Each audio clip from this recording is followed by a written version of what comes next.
आज हम तिर्यक रेखा द्वारा बनने वाले कोण के बारे में अध्ययन करेंगे।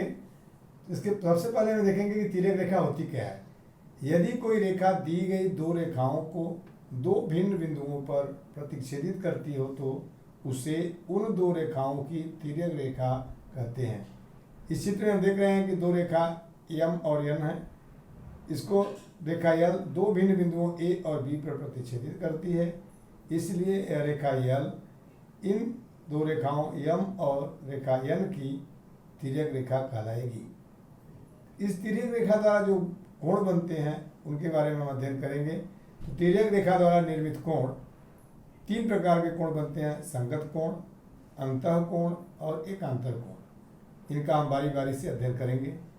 संगत कोण कहते हैं किसे, इसको देखने के लिए हम देख रहे हैं कि यहाँ पे दो रेखा PQ और RS है और रेखा AT इनकी तिर्यक रेखा है जो इनको बिंदु M और N पर प्रतिच्छेदित करती है। संगत कोण कहते हैं किसे, यह जानना जरूरी है।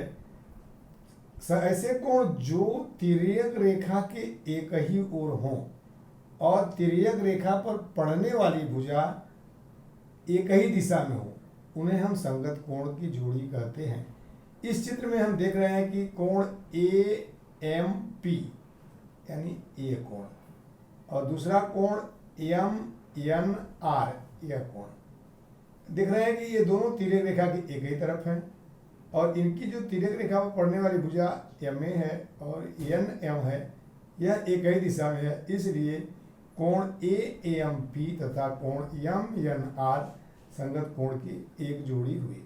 इसी प्रकार कोण PMN यानी A कोण और दूसरा कोण RNT ये कोण दिख रहे हैं कि PMN और कोण RNT दोनों तिर्यक रेखा के एक ही तरफ हैं और तिर्यक रेखा पर पड़ने वाली उनकी भुजा MN और इस कोण की भुजा NT एक ही दिशा में है, इसलिए कोण PMN तथा कोण RNT संगत कोण की एक जोड़ी हुई।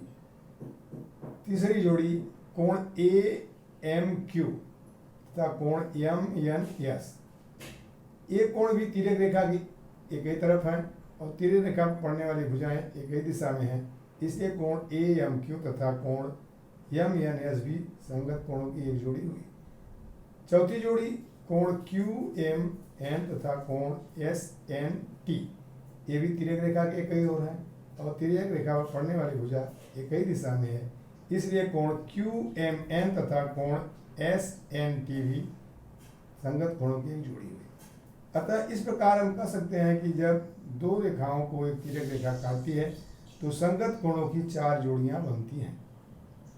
अब हम आते हैं अंतः कोण में।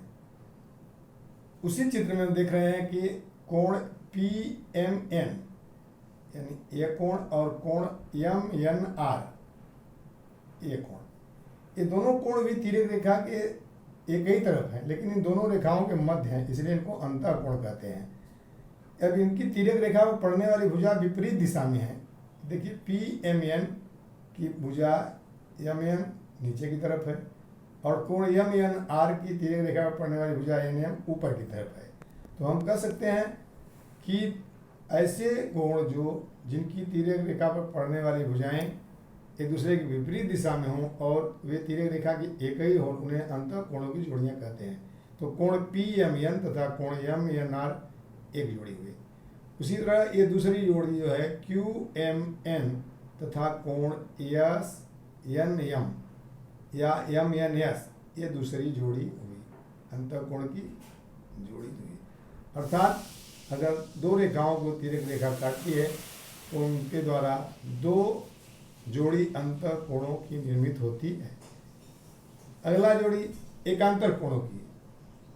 अब यहाँ पे देखते हैं कि एकांतर कोण वो भी क्या होते हैं, दोनों रेखाओं के मध्य होते हैं, जैसे कोण PMN और कोण MNS, ये दोनों कोण। इन दोनों कोणों ध्यान देंगे हम देखते हैं कि ये दोनों कोण क्या है, तिर्यक रेखा विपरीत ओर है और तिर्यक रेखा पर पड़ने वाली भुजाएं क्या है, एक दूसरे के विपरीत है।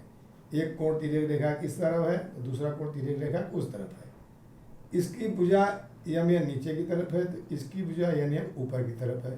तो इन दो कोणों को कोण पी एम एन तथा कोण एम एन टी या एम एन एस को हम एकांतर कोणों की जोड़ी कहते हैं। इसी प्रकार दूसरी जोड़ी देखेंगे हम, यह कोण क्यू एम एन तथा कोण एम एन आर, ये एकांतर कोण की दूसरी जोड़ी है। देख रहे हैं कि ये दोनों कोण भी तिर्यक रेखा विपरीत ओर है और इनकी तिर्यक रेखा पर पड़ने वाली भुजाएं एक दूसरे के विपरीत दिशा में हैं, इसलिए ये भी एकांतर कोणों की जोड़ी कहलाते हैं। अर्थात हम कह सकते हैं कि जब दो रेखाओं को एक तिर्यक रेखा काटती है तो 4 जोड़ी संगत कोण, 2 जोड़ी अंतः कोण तथा 2 जोड़ी अंतः एकांतर कोणों की निर्मित होती है। इस प्रकार हम इसका उपयोग करके हम प्रश्नों को भी हल कर सकते हैं और प्रश्न संग्रह 2.1 के प्रश्नों को इसी प्रकार उपयोग करके हल करो। धन्यवाद।